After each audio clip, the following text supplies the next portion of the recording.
तो देखिए आज ज्योग्राफी के पीवाईक्यू देखेंगे। आप लोगों को आज पता चलेगा कि कैसे जो है ना प्रीलिम्स के नॉलेज को कैसे हम जी आंसर में यूज़ करेंगे मेंस के आंसर में। का पूरा वही लगता है यार ऐसे। हाँ, कैसे जो है ना प्रीलिम्स, चूँकि प्रीलिम्स का नॉलेज के बराबर यूज होगा मेंस के आंसर में, खासकर ज्योग्राफी में, क्योंकि डायरेक्ट क्वेश्चन पूछता है ना। हम लोग उसकी एग्जाम्पल से समझते हैं। देखिए जैसे फर्स्ट क्वेश्चन पूछ रहा है, write about the internal structure of the earth, what source of this information are available. अब देखिए, अब बेसिकली क्या है ना कि इसका इंट्रोडक्शन सिंपल क्या ले सकते हैं कि बोला है कि इंटरनल स्ट्रक्चर ऑफ द अर्थ के बारे में लिखना है, तो लिख दीजिए कि क्रस्ट मेंटल कोर इंट्रोडक्शन में। अब देखिए क्या है बॉडी पार्ट में, तो देखिए क्रस्ट मेंटल कोर को फिर डायग्राम बनाना पड़ेगा। क्रस्ट को दो पार्ट में डिवाइड कर सकते हैं यहाँ पे, कंटिनेंट और ओशन। कंटिनेंट जो है ना मिल्की क्या बनता है, सियाल, सिलिकॉन और एल्यूमिनियम, और ओशन सिलिकॉन और मैग्नीशियम। फिर जो है लिक्विड क्या मिल्की बनता है, जानते क्या है, एस्थोनोस्फेयर जिसको बोलते हैं अपर मेंटल, और फिर होता है लोअर मेंटल, ये होता थोड़ा रिजिड होता है। ये फिर होता है थर्ड कोर, ये होता है सॉलिड। इसको भी दो पार्ट कर सकते हैं, इनर एंड सॉलिड। और इनर और आउटर, आउटर वाला थोड़ा सा क्या होता है कि वो होता है लिक्विड, और इनर वाला थोड़ा सा क्या होता है उसका भी। अच्छा बताइए इसमें कौन सा एलिमेंट होता है, हाँ। तो बस यही लिखना था इसमें, जाना कैसे जीएस प्रीलिम्स नॉलेज के बराबर यूज हो रहा है, देख लीजिए। लेकिन ये भी तो है, इसमें इंफॉर्मेशन पूछा है। क्या क्या इन्फॉर्मेशन पूछा है, क्या व्हाट आर सोर्स दिस। हाँ तो सेकंड पार्ट है वो क्वेश्चन का, अभी फर्स्ट पार्ट बता रहा हूँ, मारे जाएंगे फिर। क्वेश्चन ध्यान सुनिए, खत्म कर दिए सोर्स ऑफ इंफॉर्मेशन। अब देखिए सोर्स ऑफ इंफॉर्मेशन पूछ रहा है। जब कभी भी सोर्स पूछे श्रुति, तो उसको दो पार्ट में डिवाइड कर दीजिए, डायरेक्ट और इनडायरेक्ट। डायरेक्ट कौन सा है, जब आपको पता है माइनिंग है, ड्रिलिंग है, वॉल्केनोज है। इनडायरेक्ट क्या है, सीज्मिक वेव्स हो गया, या फिर मेटियोराइट्स हो गया, या फिर ग्रेविटेशनल वेव्स हो गई, मतलब ग्रेविटेशनल स्टडी हो गई। बस हो गया, खत्म क्वेश्चन। चले कंक्लूजन बताइए। कंक्लूजन मैंने कहीं पढ़ा है कि ज्योग्राफी में कंक्लूजन कई बार नहीं भी लिखते हैं लोग, ऐसा है क्या? नहीं तो आपको लिखना है ना, तभी तो उनका 100 से ऊपर नहीं जाता जीएस में, 250 में से कहाँ जाता है। क्वेश्चन मैं यही सोच रहा था कि इसमें कंक्लूजन लिखे तो क्या लिखे।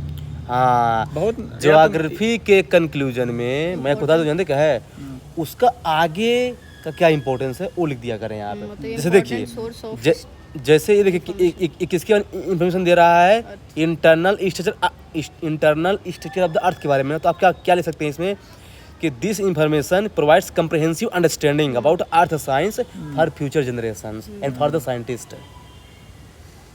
बस मतलब फ्यूचर इंपॉर्टेंस की बात कर रहे हैं। हाँ, मतलब फ्यूचरिस्टिक यूज कर आप लिख दीजिए। समझ में नहीं आ रहा श्रुति आपको?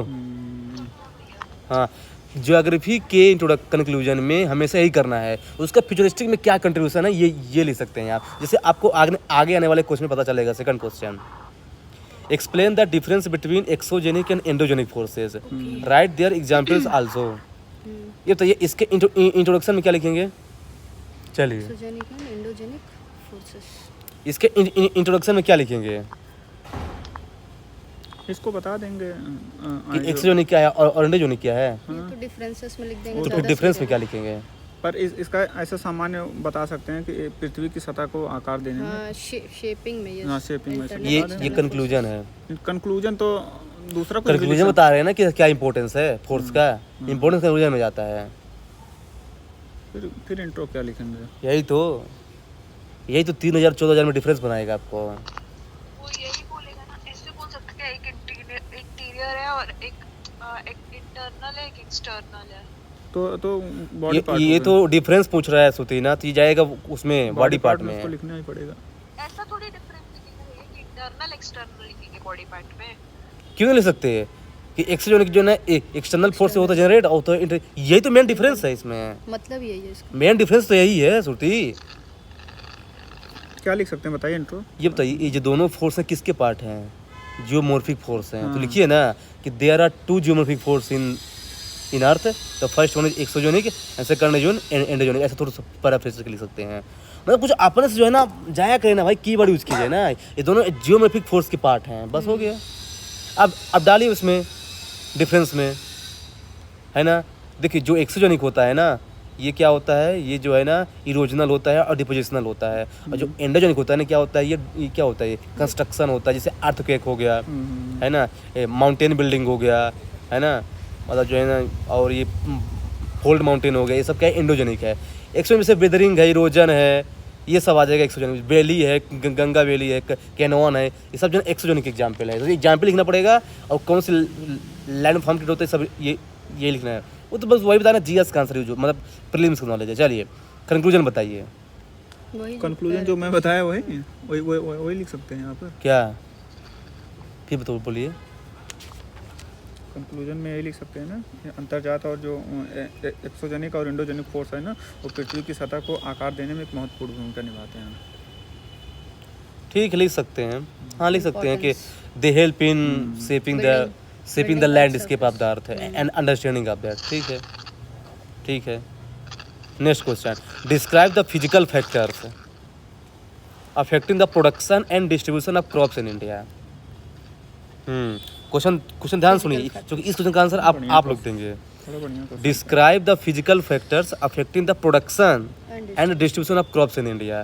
तो चलिए इसका इंट्रोडक्शन बताइए, श्रुति बोलिए। एक बार फिर आप describe the production. Describe the physical factors affecting the production and distribution of crops in India.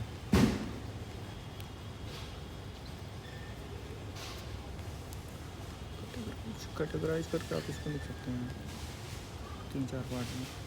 देखिए, क्योंकि जानते कीवर्ड क्या लगाया है, इन इंडिया, तो लिखिए कि इंडिया जो है ना एक अग्रेरियन इकोनॉमी है, right, which is heavily dependent on agriculture, in which various factors like climate, topography, rainfall affect the production and distribution of crop in India, like that.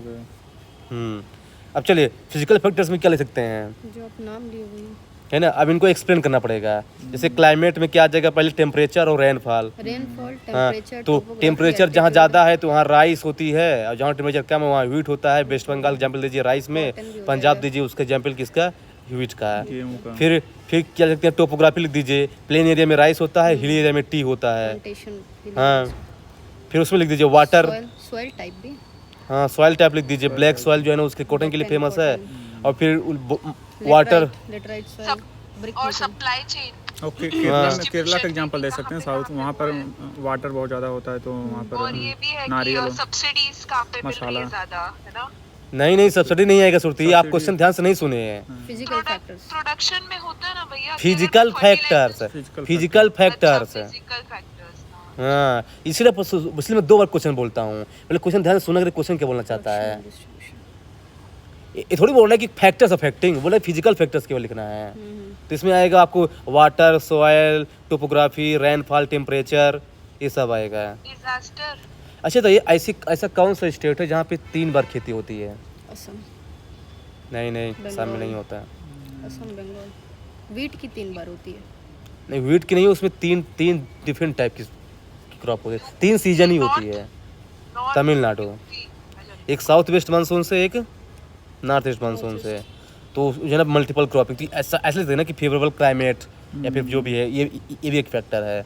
तो ऐसे कुछ लिख सकते हैं आप, बस यही लिखना था, इसमें कुछ नहीं है। चलिए इसका कंक्लूजन बताइए। यार कंक्लूजन में इतना फंसते हैं, पता नहीं क्यों। फूड सिक्योरिटी लिंक कर देंगे क्या इसे? क्या लिंक करेंगे बताइए। में कर देंगे, कीवर्ड याद आ गया।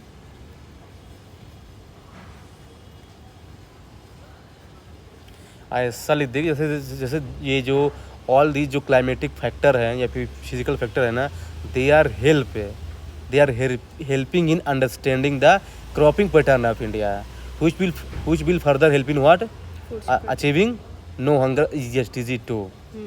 ऐसा कुछ लिंक कर दीजिए। आप लोग डम हो जाते हैं बिल्कुल, ऐसा काम नहीं चलेगा। Next question, explain with example the geographical factors affecting different sector of Indian economy।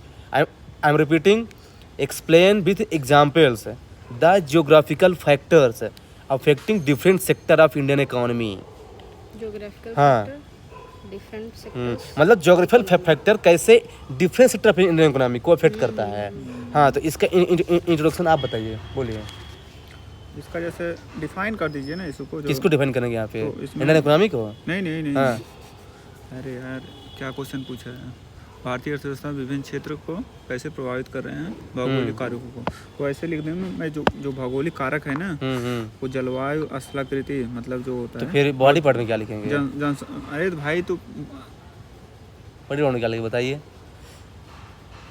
बताया ना, जो चीज़ यहाँ पे रिपीट हो रही है वहाँ रिपीट नहीं करना है। बॉडी पार्ट में यार हमें ऐसा लिखूँ ना, प्राइमरी सेक्टर में इसका क्या योगदान है, फिर उसके बाद इसका नहीं तो पॉइंट रिपीट होगा ना, फिशरीज में क्या होगा। अगर आप एक क्लाइमेट वगैरह इसमें डाल दे तो पॉइंट रिपीट नहीं होगा।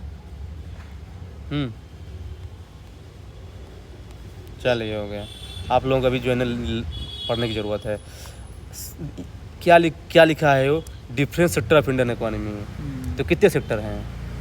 3 सेक्टर तो लिखिए ना कि there are 3 sector in India basically. Primary sector includes agriculture, secondary sector includes industry, third sector includes service. That's it introduction. फिर सेकंड हेड डालिए ज्योग्राफिकल फैक्टर्स अफेक्टिंग, तो प्राइमरी सेक्टर में डालिए एग्रीकल्चर। अभी हम लोगों ने पढ़ा एग्रीकल्चर क्या इफेक्ट करता है, वही रेनफॉल, क्लाइमेट, सोइल, टोपोग्राफी, ये हो गया। लेकिन प्राइमरी सेक्टर में माइनिंग भी आता है, तो माइनिंग को क्या इफेक्ट करता है, नेचुरल रिसोर्सेज, लाइक उड़ीसा में आयरन स्टील इंडस्ट्री है, इफेक्ट कर रहा है। प्राइमरी सेक्टर में और क्या आता है श्रुति, एग्रीकल्चर और माइनिंग के अलावा? बताइए एनिमल हस्बेंड्री, बताइए, बोलिए। फिशरीज आता है, हाँ फिशरीज है, एग्रीकल्चर, फिशरी और माइनिंग फिशरी आएगा। तो फिशरी जो है ना, फॉरेस्ट्री। ये जो है ना कोस्टल एरिया, अगर जिसका लॉन्ग है बंगाल तो उसका ज़्यादा होता है। बंगाल जैसे आंध्रा हो गया, केरला, तमिलनाडु सब हो गए, साउथ इंडिया के पूरे हो गए। अब बताइए सेकेंडरी सेक्टर में क्या लिखेंगे? इंडस्ट्री में Location। जैसे आयरन स्टील इंडस्ट्री जैसे है फेमस हुआ झारखंड में, है ना। ये तो ये क्लाइमेट का क्या इफेक्ट है इंडस्ट्री पे, बताइए। क्या आप लिख सकते कुछ क्लाइमेट का एंगल इंडस्ट्री से लिंक करके? हाँ बोलिए, क्या लिखेंगे? जैसे कि मतलब वो इंडस्ट्री नहीं चलेगी ना जो अगर समझो कॉटन सही से नहीं कॉटन, हुआ, तो हाँ, टी शर्ट्स नहीं बनेगा। कॉटन के लिए ड्राई क्लाइमेट चाहिए, तभी तो महाराष्ट्र इसके लिए सूटेबल है। फिर वाटर लिख दीजिए, भिलाई स्टील प्लांट जो है ना वाटर कहाँ से लेता है, हिंडोई रिवर से। फिर लिखिए पावर सप्लाई लिख दीजिए, पावर अगर कट गया तो दिक्कत हो जाएगी। अभी जैसे वो भी भैया सेमीकंडक्टर इंडस्ट्री के लिए जो हाँ। मेटल्स हैं, रेयर अर्थ मेटल्स या फिर जो भी फिर लिखिए ट्रांसपोर्टेशन, जैसे दिल्ली मुंबई अच्छा है कॉरिडोर तो अच्छा डेवलप हो रहा है। Supply chain. अब चलिए टर्सरी सेक्टर में, इसमें क्या लिखेंगे बताइए? ये तो market dependent majorly, raw materials तो रहता नहीं। अभी हम लोग कहाँ गए थे? अरे यार स्थलाकृति, जलवायु, संस्कृति। अभी हम लोग कहाँ गए थे? टूरिज्म पे। हाँ तो लिखिए ना कि जो हिस्टोरिकल बिल्डिंग है, जो नेचुरल ब्यूटी है, कैसे इफेक्ट करती है, ऐसा लिखिए डायरेक्ट। डिपेंडेंट नहीं है, हाँ, सर्विस। अर्बनाइजेशन देख लीजिए, हम लोग नोएडा क्यों जाते हैं घूमने, क्योंकि अर्बन सिटी स्मार्ट सिटी है। तो एग्जाम्पल वो है ना। ट्रेड, जहाँ पोर्ट अच्छा डेवलप होगा, मुंबई पोर्ट है, वहाँ ट्रेड अच्छा होगा। सिलिकॉन वैली, हाँ, कर्नाटका। ये सब लिखना है। कोस्टल एरिया है तो वहाँ पर क्या बोलते हैं, इंडस्ट्री लगने की संभावना बहुत ज्यादा है। आप तो लिख कर लाए हैं ना, बताइए संभावना कहाँ कुछ से पॉइंट आ रही यही है? बोल देते हैं तो मैं सुनता रहता भाई हूँ, कुछ टाइम ऐड कम कर है यार, लेता हूँ। वीडियो लंबा नहीं करना है मेरे को, वीडियो बहुत लंबा हो जाता है, इसलिए मैं केवल एक बार पूछूंगा, आप लोग नहीं दे पाएंगे, सीधे आगे बढ़ जाऊंगा। कंक्लूजन बताइए। कंक्लूजन आप बताइए इतना सारा बताया, कंक्लूजन अभी समझ में नहीं आया। कंक्लूजन बता देंगे वही क्या बोल सकते हैं ना भैया कि it plays a critical role, Indian economy में क्या मतलब all बोलते these हैं, factors plays a critical role in shaping the new India which will in बार turn बार शेपिंग आ रहा है मेरे दिमाग में। हाँ ग्लोबल हब के अगर तीनों अगर सेक्टर को बेहतर कर दिया जाए तो एक इंडिया ग्लोबल हब के रूप में विकसित हो सकता है, ऐसे लिख सकते हैं। ग्लोबल के बारे में पूछ नहीं रहे क्वेश्चन। 5 ट्रिलियन इकोनॉमी ऐसा भी नहीं लिखना जो, ऐसा नहीं लिखना जो बिल्कुल इरेलेवेंट हो, वहाँ से कैसे लेंगे बताइए? या तो $5 ट्रिलियन इकोनॉमी डाल देंगे। वो बोल रहा है ज्योग्राफिकल फैक्टर क्या कंट्रीब्यूशन है सेक्टर को डिफाइन करने में, और आप कहाँ से लिंक कर रहे हैं उसको, ग्लोबल हब बनेगा, उससे लिंक ही लिखिएगा कंक्लूजन ना, कि उसका कैसे लिंक है भाई। ऐसे तो आप कुछ भी लिख देंगे, वो समझ जाएगा कि पहले से है ना कुछ वर्ड्स फिक्स करके आया है कि मुझे यही लिखना है, तो भाई उसका भी नेगेटिव मार्किंग हो जाता है। मैं खुद देता हूँ नेगेटिव मार्किंग, जहाँ मुझे लगता है कि यार प्लेस जो है गलत लिखे, मैं नंबर काट देता हूँ उसके कंक्लूजन को। आप ये लिखिए कि जो ये डिफरेंट फैक्टर्स है ना, they are helping in economic planning, कि कैसे एग्रीकल्चर में कैसे कंट्रीब्यूट करना है, इंडस्ट्री में कैसे कंट्रीब्यूट करना है, ट्रांसपोर्ट में कैसे कंट्रीब्यूट करना है, which further helping sustainable development.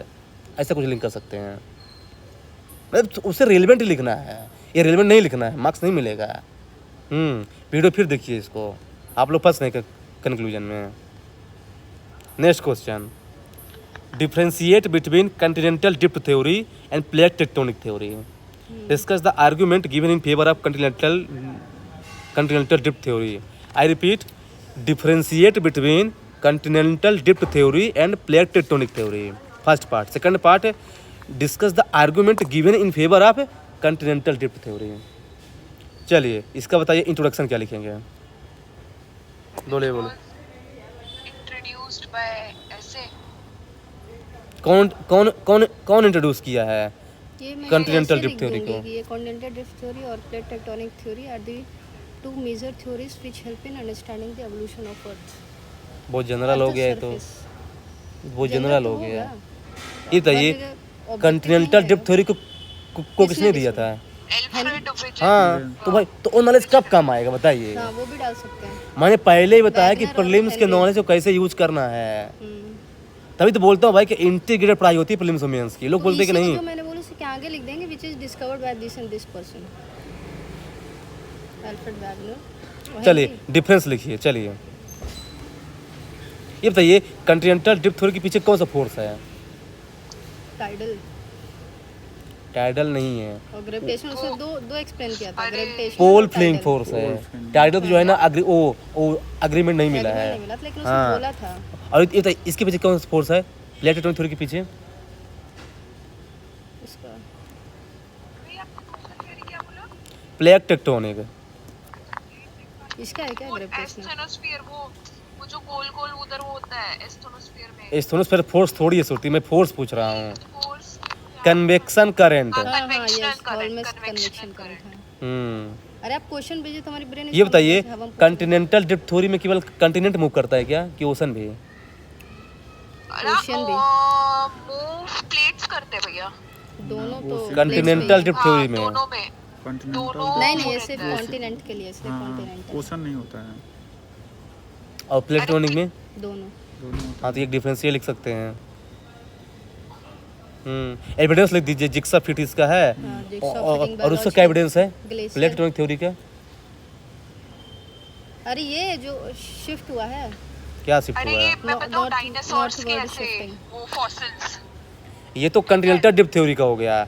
Plate tectonic theory की क्या एविडेंस है मैं पूछ रहा हूँ। प्रीलिम्स बहुत कमजोर है आप लोगों का, थोड़ा रिवाइज कीजिए। सी फ्लोर स्प्रेडिंग थ्योरी, हाँ वही सिर्फ अभी याद नहीं है। मिड ओशनिक रीज, हाँ, बहुत सारे एग्जाम्पल है, रिवाइज करेंगे ठीक ना?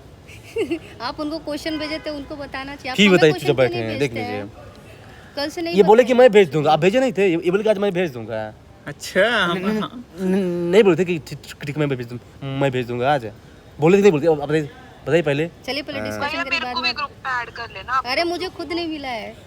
देखिए हम दोनों एविडेंस में वही है, रॉक्स ऑफ सेम एज है ना, placer deposit, fossil evidence, jigsaw fit. Glacier, हाँ ग्लेशियर हाँ वही है। चलिए conclusion.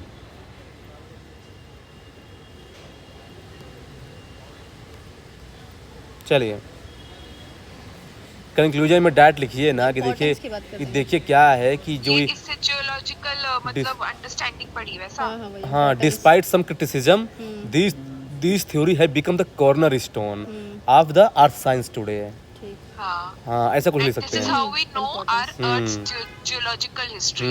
Yes yes. Next question guys, describe the factors responsible for the location of tertiary sector. How does this sector play a role in engine of the economy?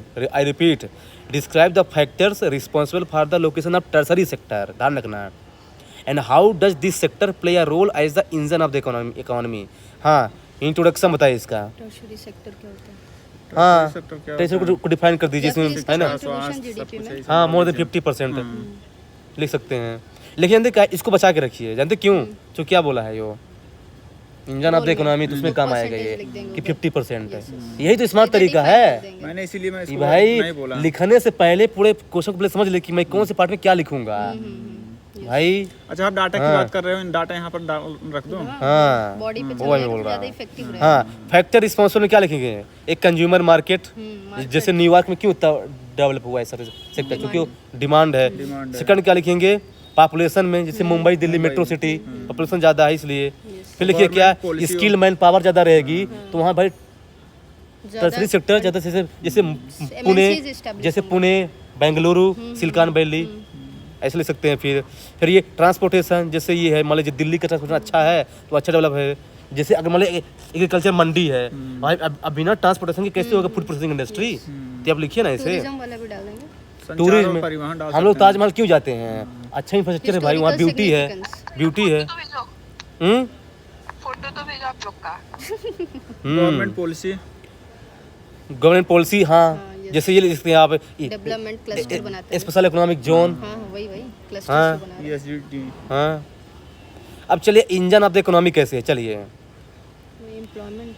हाँ इसको इसमें डालेंगे जो हाँ 50% 50% जीडीपी, पहले नंबर एक तो ये हो गया, फिर Employment। एक्सपोर्ट ग्रोथ में बहुत कंट्रीब्यूट करता है, एम्प्लॉयमेंट हो गया, मल्टीप्लायर इफेक्ट करता है भाई, हाँ ऐसा ले सकते हैं बस। चले कंक्लूजन बताइए। कंक्लूजन, इसको इकोनॉमी से जोड़ना पड़ेगा।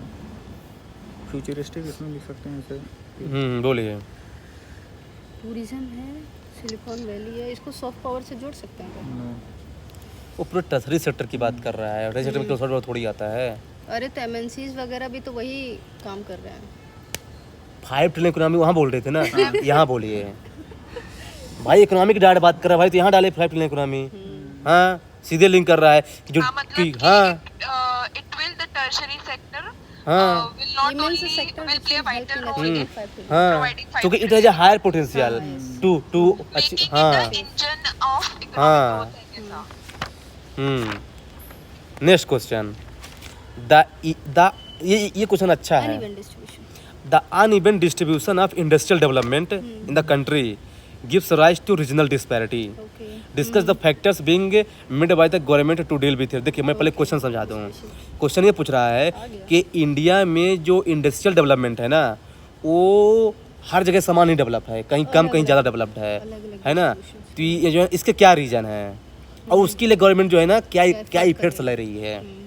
तो चलिए इंट्रोडक्शन बताइए, सिंपल से लिख दीजिए कि इंडियन इकोनॉमी जो है ना जनरली 3 पार्ट्स में डिवाइड है, प्राइमरी सेकेंडरी सेक्टर, अरे प्राइमरी सेकेंडरी टर्सरी, और जो इंडस्ट्री है ना वो सेकेंडरी सेक्टर में आता है। सिंपल से ऐसा लिख दीजिए। अब बताइए अनइवन डिस्ट्रीब्यूशन इंडस्ट्रियल सेक्टर में क्या लिखेंगे। लेकिन मतलब ऐसा है कि इंट्रोडक्शन Geographical में ऐसा लिखें कि क्वेश्चन क्या डिमांड कर रहा है वो पता चल जाए। जियोग्राफिकल, पहले जियोग्राफिकल डालेंगे, सोर्स कौन सा सोर्स कहाँ उपलब्ध है इसको डालेंगे। नहीं, ये क्वेश्चन ये पूछ रहा है Factors। कि uneven distribution of industrial development कैसे रीजनल डिस्पैरिटी को जन्म दे रहा है, ये लिखना है। फैक्टर्स बताएंगे। Resource availability. ये बताइए साउथ इंडियन ज़्यादा रिच है कि बिहार, साउथ क्यों, इसके कारण चूँकि इंडस्ट्री ज़्यादा है। तो लिखिए ना कि रिच एंड पुअर, भाई यही सब जो में पढ़ते हैं। रिसोर्स हाँ। अवेलेबिलिटी यहाँ पे काल मास को लाइए ना, हैव्स एंड हैव्स नॉट है। Haves and have not. हाँ ये सब लिखना है। यही सब लिखना है। अब देखिए जैसे सेकंड पर पूछ रहा है एफर्ट्स है, चलिए एफर्ट्स में बताइए तो बन जाएगा आप लोगों को। चलिए बताइए एफर्ट्स स्पेसिफिक में, लिखना पड़ेगा इसमें efforts। बताइए एफर्ट्स में पॉलिसी हो सकती है गवर्नमेंट। कौन सी पॉलिसी है। मेक इन इंडिया जैसे प्रोजेक्ट को आगे बढ़ाइए। ओके मेक इन इंडिया ठीक है, और थोड़ा PLI scheme, scheme make in India, LPG reform, आत्मनिर्भर भारत, इंडस्ट्रियल पॉलिसी 1956, Aspirational ये सब बताइए ना। हाँ one district one product, one district one product. हाँ बहुत आसान है। ये एस्पिरेशनल डिस्ट्रिक्ट के अंदर ही वन डिस्ट्रिक्ट वन प्रोडक्ट। लेकिन ये तो है, ये भी तो है। देखिए कोई भी इंडस्ट्री अब जैसे कॉटन की है तो हम उसको बिहार में थोड़ी गाँव लगा सकते हैं। अब देखिए ये क्वेश्चन पूछ रहा है what are the major challenges that needs to be address to effectively deal with India's energy crisis and how can they be overcome. देखिए अब इस क्वेश्चन जानते क्या है, इस क्वेश्चन में क्या पूछ रहा है कि जानते क्या है, जो इंडिया में एनर्जी क्राइसिस है उसको डील करने में क्या क्या चैलेंजेज हैं, फर्स्ट पार्ट है। फिर उस चैलेंज को कैसे ओवरकम कर सकते हैं। तो इसका इंट्रोडक्शन जल्दी कर सकते हैं क्या एनर्जी सेक्टर कि यहाँ पे थोड़ा सा क्या है ना डाटा लिखना जरूरी हो जाएगा। आपको पता है कि इंडिया जो है ना अपने टोटल एनर्जी डिमांड का मोर देन 40% इंपोर्ट करता है।